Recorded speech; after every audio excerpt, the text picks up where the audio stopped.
Let's go sa go! Tara, samahan nyo kami manguha ng blueberries. Ito nga ay araw ng linggo. Sobrang bored na bored kami sa bahay kaya naisipan namin na umakyat ng bundok at manguha ng blueberries. Sa pagkakataong to, baka mauna kami sa mga nangunguha at makapag-imbak kami sa freezer. Madami ka na nakuha? Puno na? Hanap na kadami na. Ako din, ito. Dami no. Okay, tuloy natin yung pangunguha natin dito. Mukha kami ng blueberry. So, meron ng mga nauna siguro sa amin kasi konti na lang eh. Oh no! Medyo malayo-layo na ako sa kanya yan. Nagugas siya ng kamay niya kasi yung kamay niya purple na.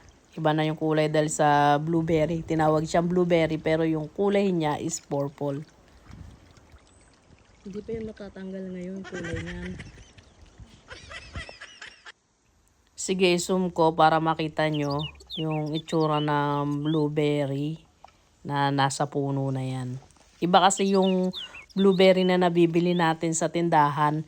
Malalaki siya kasi culture siya. Malalaking blueberry pero yung loob niya is puti. So, itong wild blueberry ay kulay purple. Lagay mo to, Jam. Nandito kami ngayon. Para tingnan kung makakain to. Binabasa ko siya kung pwede siyang makain.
Yes.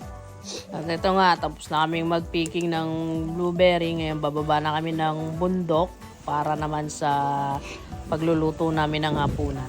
6.5 hours later.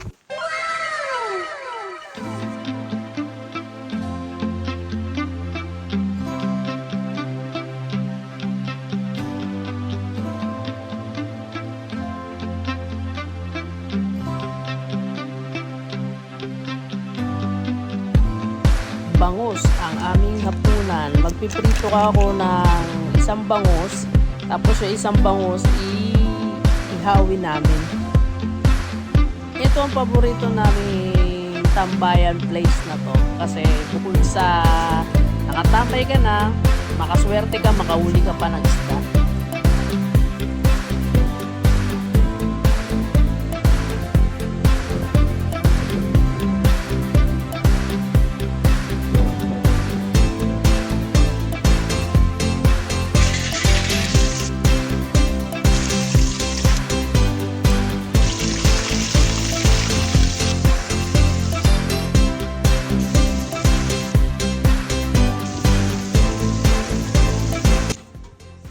Ano na? Madami ka ba nakuha? Ha? Pagod ako. Kapagod ka? Ano oras ka na nakauwi?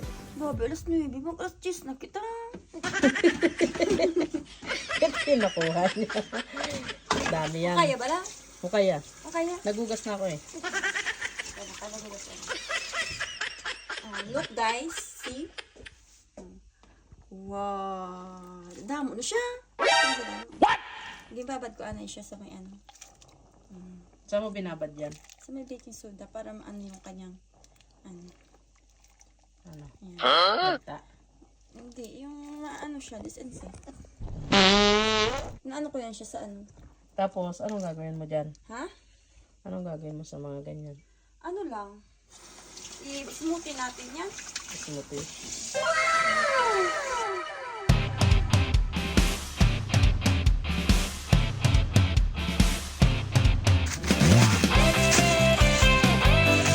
Ilang kilo yan?